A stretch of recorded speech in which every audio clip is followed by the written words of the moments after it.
You're here, which means that you've found Spirit Crumbs, leading you to your inner light worker. I will be sharing how these tiny little hints from the universe have led me to where I am today. I hope that by hearing my story and the stories of others, you'll pick up your own spirit crumbs along the way that will lead you to somewhere magical. Thanks for coming along for the journey. Let's see where it takes us. Hello, and welcome to another episode of Spirit Crumbs. I am your host, 𝗟𝗲𝘁'𝘀, and I am an artist and a healing energy facilitator. Today's episode is going to be talking about finding your own process. Now, for me, this is partly as an artist and partly as an energy healer, but what I've come to realize is that a lot of the different areas I try to explore in my life, whether that's a job or, a hobby or something that I want to do creatively, especially, that I tend to, like most of us, compare my process to other people's process. So by doing that, I'm actually blocking myself, even though I don't like using that word, I'm blocking myself from seeing that my own process is part of the creativity. And I've learned this over time. So this is something that I'm more familiar with now and I don't struggle with as much.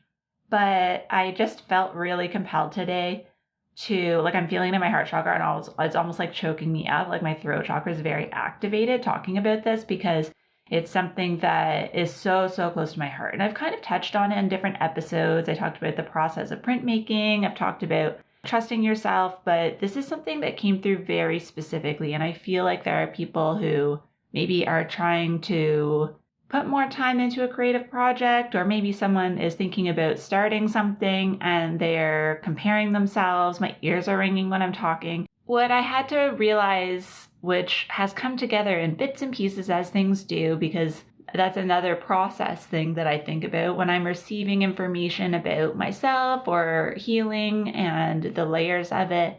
The universe doesn't send it all to me at once. If I got bombarded with every single time I second-guessed myself or every single time I compared myself, that would be extremely overwhelming, and I don't know how I would handle that. Like my nervous system would probably be on fire. And recently I received an emotion code session and I had 11 different emotions that were trapped at specific times, 11 different incidences that were released, and 7 of them were overwhelm. Not all of them were mine, some of them were absorbed, but when I think about, the last 5 years especially, I feel like I was just constantly in that state. And part of it is too because I was trying to do things the way other people do things. And for me, what I've realized is as an artist, part of the reason it's been so hard for me to claim that title is because I don't know very many people that I was in classes with or that I've seen out there that work the way that I work. Because for me, being an artist is so process-based, it doesn't matter what my finished thing looks like. That is almost like secondary. It's kind of like, cool, that's where that was going. Awesome. It's like a reveal process to me at the end. Like, oh, that's what that whole process was for. Okay, cool. What I am more attached to as an artist and as a person is the process and getting really lost in that middle part where you're doing the thing. The beginning part is very heavy for me, the planning part, because it's a mix of right brain, left brain, right? Whatever that is, whether that's myth or a true thing. But I have this process where before I even start to do the thing, it just kind of mellows in my brain. I like to think of it as like a fermentation process where all the ingredients are up there and they're floating around and they're hanging out. And then at a certain point, the intoxication sets in and I'm just obsessed and I have all this energy and it just gets channeled into doing something. And for me, because that process can be very long, when I'm comparing, let's say we had an assignment. Actually, I'm going to use the example of, I've shared this one before, but when I was at college for the one semester I did of interior design before I switched to studio art, I was in this studio class, and the final project was a project that I think was 5 weeks or 6 weeks. And when we were given this project, there were 2 different profs. One of them gave her class. I wasn't in that class, but she gave the class a specific drawing or piece of the overall project to do every week. My prof was like, hey, you've got 6 weeks. I'm going to talk to you, each person, every day.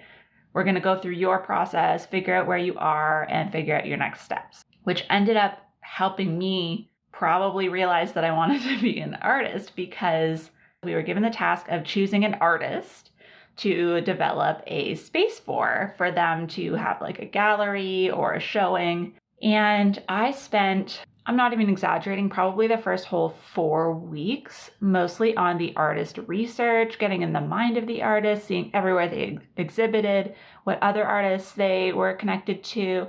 I did Richard Serra, and he has a connection to Philip Glass, the composer. We were allowed to choose a second artist to share the space, and I was like, can I have a piano and have Philip Glass there and have his music on display? I got into it. Like that mental, just like imagining part was most of the project for me. And I even was like developing sculptures instead of walls. Like I created a model for the space, even though we didn't have to. Like I was in it, right? And then it was like the 4th week-ish, and he used to come to me last because we would have these discussions about all these artists, and everyone else was kind of just focused on their floor plan, which I didn't realize because I sat at the front of the class, faced the front, sat with my friends, didn't care, was just in my own little world, and I wasn't even like paying attention to anyone else's. I was still focused on my own stuff, just waiting for him to come around. And when he got to me this 1 week, he was like, so you know that like, just not to alarm you, but everyone else kind of has their floor plans. Are you putting furniture in the space? Like, are you putting in your lighting? What are you doing? And I was like, yeah, I guess I should probably actually do that, even though that was like, to everyone else, that was the assignment.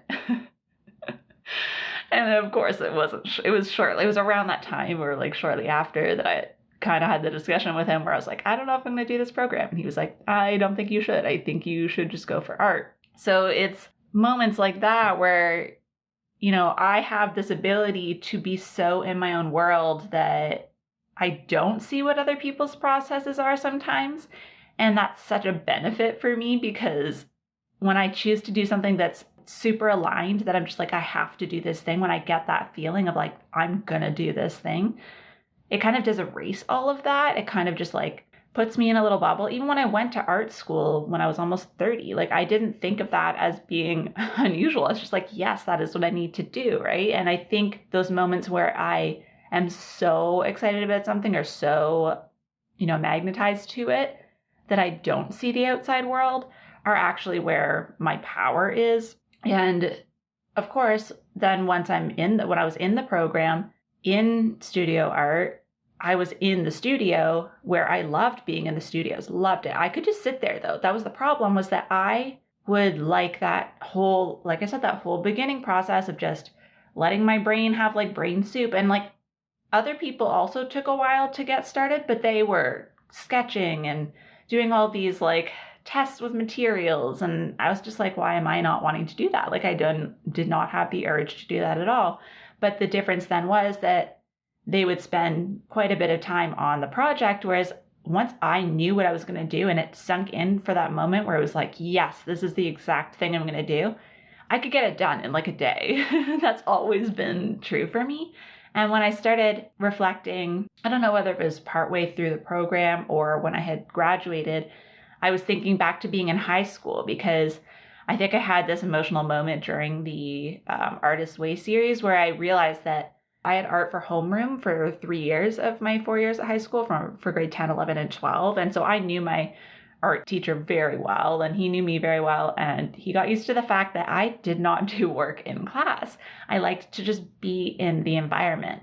Then I would go home and do my assignments. Half the time they were late. It was a disaster, but I also liked getting my brain wrapped around exactly what I was going to do and then just doing it all at once in like a frenzy. And then that translated over. Like that actually is how I worked in university, to the point where there's this one project that stands out where it was a sculpture project it was a soft sculpture project. So we had to incorporate, something soft, whether people were sewing or just draping fabric or whatever it was.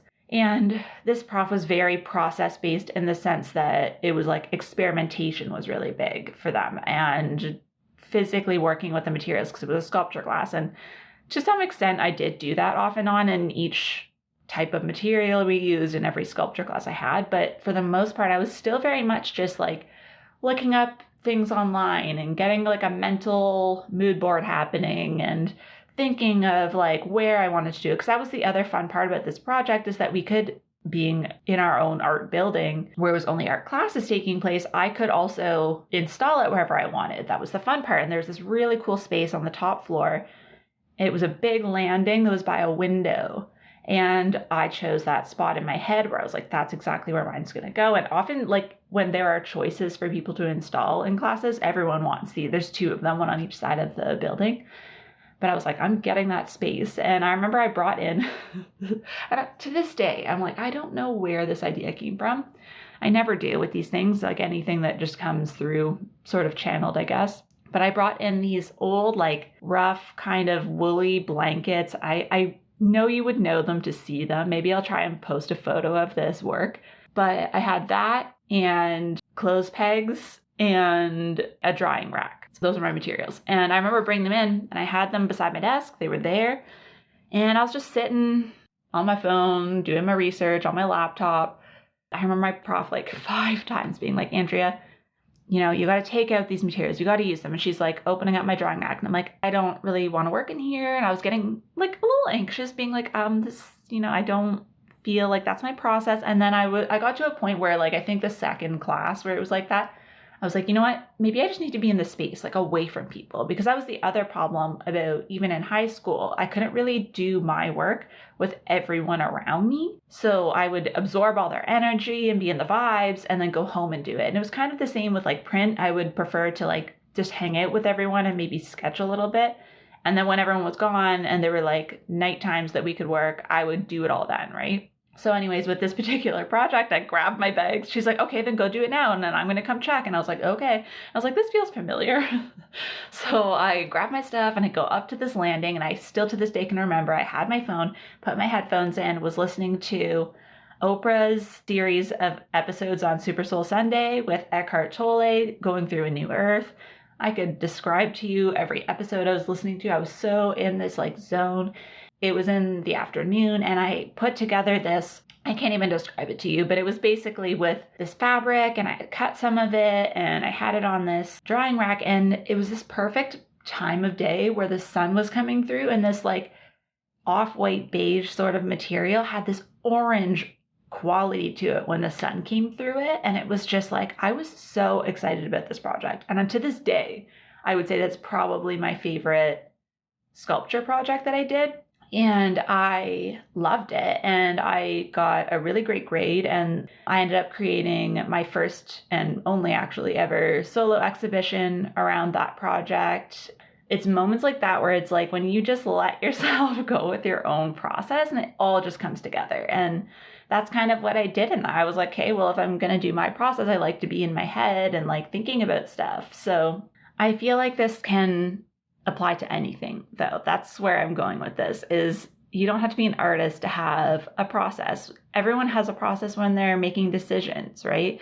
In human design, I'm a sacral generator, and I physically in my body will know when I want to do something, but my process after that is usually, depending on what it is, if it's like a day-to-day small thing, I'll just do it. I'll be like, yep, I'm doing that, doing it. Or like yes or no answers. Yes, no. Those come pretty easily. But expressing them doesn't always, because of conditioning, and, acting on them doesn't always happen right away. I do make the big decisions, but I've learned that at least over the last year or two, kind of my process is that I physically in my body can know that something is right. But then in order for like my nervous system, because I've been in survival mode kind of for the last 5 years, I've been in this, it took me a while to realize that, but I had so much going on that was my coping mechanism, right? Like doing all the things. So now that I've kind of slowed down and I'm actually physically feeling every choice as its own autonomous thing and not just seeing how it fits into time slots, I rely on my body and my clairsentience a lot more. But what happens is there's still this part of me that gets activated when there's something I have to do that changes the overall dynamic of my life because I'm a human. We all have a reaction to change. I get excited and lit up about things, but I also then have that Capricorn logical part of myself that's like, okay, why are we going to do this? Well, what I've learned to recognize too is the first time I say it out loud to someone, I'm almost asking it as a question, I'm putting it out there, trying on the energy. What if I say I'm going to do this thing? And then I do this multiple times. And what happens is I do this almost as a way of putting it into the universe to be okay, I'm going to do this. So you need to help me align whatever it is that needs to be aligned to do this. But also I like to have that accountability for myself. If I say it out loud, I'm activating it as a truth for myself. And sometimes it just takes hearing it a few times. That happens with anything. If you're getting information, you can hear the same thing 10 times. And then a person says it in a certain way or in a certain moment where you're feeling a certain way already, where you're receptive to it. And then all of a sudden it's life-changing. And it can be so frustrating for the people that have told you this thing for years. And then one person comes along and they're like, oh my God. But sometimes it's just everything has to be aligned, right? Your body has to be receptive to that truth. And so this is what happens for me. And so you probably heard me say things a lot on this podcast, I'm going to be working on this, I'm going to be working on this, and eventually I'll do the thing. But to the outside world, they're probably okay, you've said this a lot of times, or at least that's how I feel it would be to hear over and over. But I just want it to be an example of things don't happen overnight either, right? Some things do. Sometimes I've made rapid changes in a week or two, right? But for the most part, I need to physically feel the thing as a truth first before I will do it. It needs to already feel true before I physically do it sometimes. And then sometimes it's the opposite. I do it and then I'm like, whoa, I did it. And it's just learning the difference of how that feels in my body before I do the thing. And so there's a thing I've been thinking about for a few weeks now and saying out loud, and it's a shift I want to make. And now the more the spirit crumbs have been showing up, the actual things I can respond to, and other people who are in this situation, people who are related to this directly, who I haven't told about this yet, are kind of putting things in front of me that I can see, oh, this is how this is going to work out. So it's just trusting myself that yes, I'm going to keep saying it because I still know it's true and I don't yet know how it's going to happen. But when the right moment happens, I feel it differently. When I say it, it almost feels to me like it's my throat chakra activating and that it's calming my nervous system. And again, I'm not a scientist. I don't know how this works, but it's just the way it's been delivered to me, how I receive it from my guides and just my own intuition. And so for me, it's this feeling of when I've said it enough times, it's not scary anymore. But it's that throat chakra saying it out loud. It's not just thinking it, because in my head, anything can be true. I could convince myself that there's, some sort of monster living outside if I think it enough, but I'm not going to act on that, right? It's just going to be in my head and I'm going to be living in my head. But I'm trying to live more and be present and be in the moment and be in my physical world, because being in the spiritual realm and in my head is very easy for me, but physically being in community with people and saying things out loud and committing to things out loud and physically feeling my life is something that I'm now trying to rediscover, because like I said, for the last 5 years, I've kind of been in survival mode, and that meant overthinking or mentally processing my life and trying to like I said, put things into time slots and just make it work.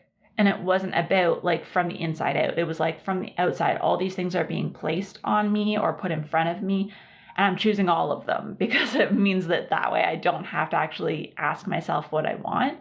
And don't get me wrong, I was in school for something I loved, and, I was in a relationship, and, I had my family, and I had all these things that I did really want, that I did choose. So it's not that these things just happened to me. I made choices, but I think I didn't allow myself to process each choice and every class I took. And I didn't get into the details or I was too in the details. And so now I've just learned that there needs to be a balance. And I think I said this in another episode where I'm so zoomed in sometimes that I need to zoom out. And then sometimes I spend too much time zoomed out where, the attention needs to be on the details. I need to actually do the thing.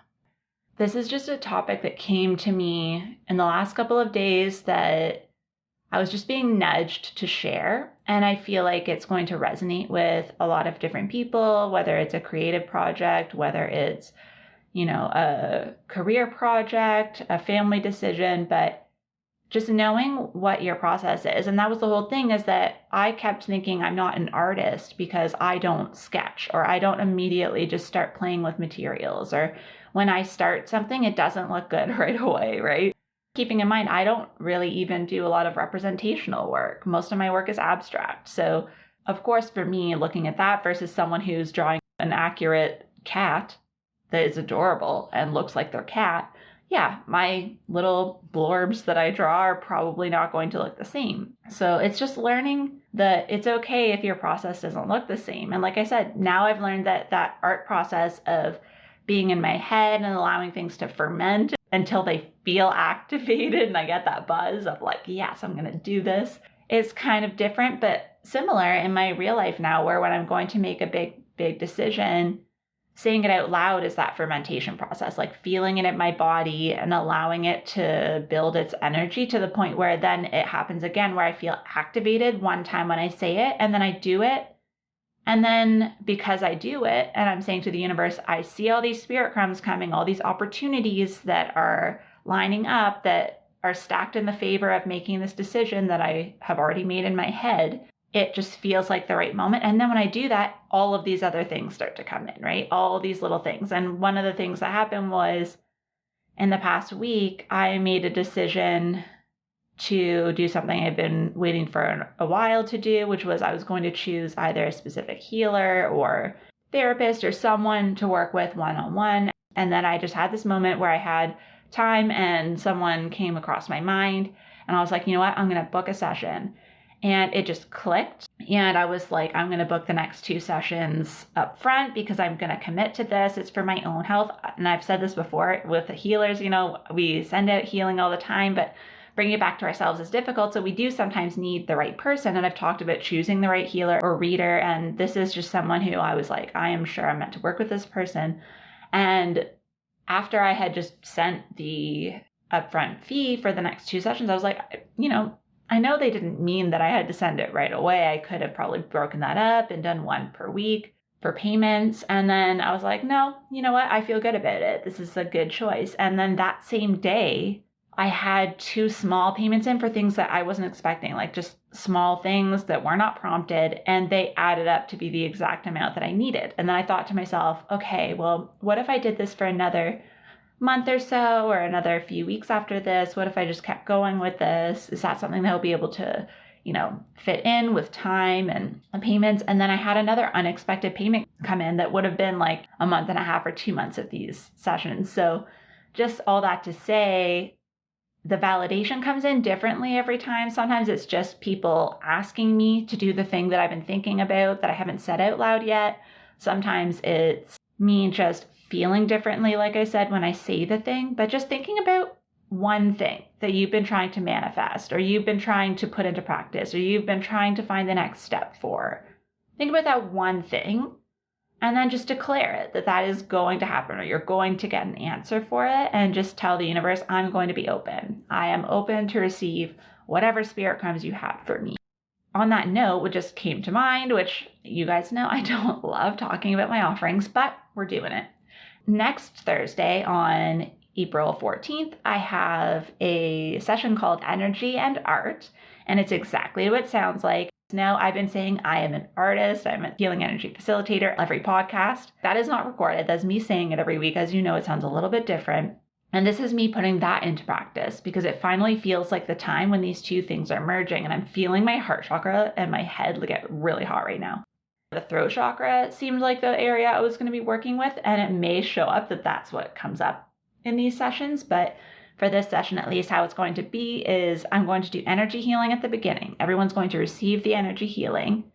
And then there's going to be time after where you will be bringing all of your own art materials, whatever it is you'd like, whether you're crocheting, cross-stitching, painting, drawing, creating music, whatever it is that you just want to start expressing, you're going to bring that all. You can have a journal anyways, just to jot down your ideas, or a sketchbook. And from your experience, you're just going to start experimenting. And then what I'm going to be doing during that time is allowing you to share, if there's things that came up for you. But I'm also going to have a particular plant, herb, or tree. I don't know what it will be yet. It'll come up at that time. And I will start giving you prompts of different qualities of that particular being and different things that are hints at that, but also a few prompts if you're really not sure where to start creatively, because I know the blank page is my enemy a lot of the time. I'll be giving you either just imagery or some prompts to start with. What's going to happen is this energy builds when you're all in the same energy, and when one person shares, it resonates with someone else, and it kind of is like a crisscross of energy. And then being able to see visually the representation of everyone's experiences is very powerful. I did this myself. I created Reiki prints last year around this time that were a representation of different people's sessions with me, and it had the same base layer of the chakras. It was just really impactful, and then the comments that I got from people it was just really eye-opening to me to see how impactful it was for people to see their own experience represented and to see other people's experiences, because a lot of these were group sessions, so multiple people experienced the same energy, but it came through differently for each person. And there were certain notes that were similar, like certain colors or certain chakras, but we always receive what we're meant to receive. So that's kind of the intention behind that session. And then the following week on the 21st, I'm going to be doing a session that will be a Spirit Crumbs session, and it will be Spirit Crumbs Manifesting with Synchronicity. I'm doing this already next week in the Spirit School Collective as one of their included workshops, but this is going to be a separate one that you can sign up for, and it's going to be really fun. I have this energy again built up around it, and it's going to be where you take this intention that you have. It could be the one you thought of today, something that you're looking to receive spirit crumbs on. You're ready to act. You're in this Aries energy. You want to take action, but you just don't know what that direction is, and you're not sure how to spot those crumbs or where they're going to come from. So we're going to go over what spirit crumbs are, different ways they come through. Everybody can share how they come through for them. And then we're going to do some fun activities. So you'll bring a journal, you'll bring a random book off your shelf, you'll bring oracle cards or tarot cards if you have them. We're going to do some activities, and then we're going to share and see who is bringing in things that resonate with one another. And this will be powerful because it's based on intention. And if everyone has this intention already, with me putting it out there now, the energy is going to go to the people who are meant to receive something in these sessions. And sometimes you just get a little bit of inspiration. Sometimes they're actual tangible things you can act on. Sometimes the right person who has the connection you need shows up for these things.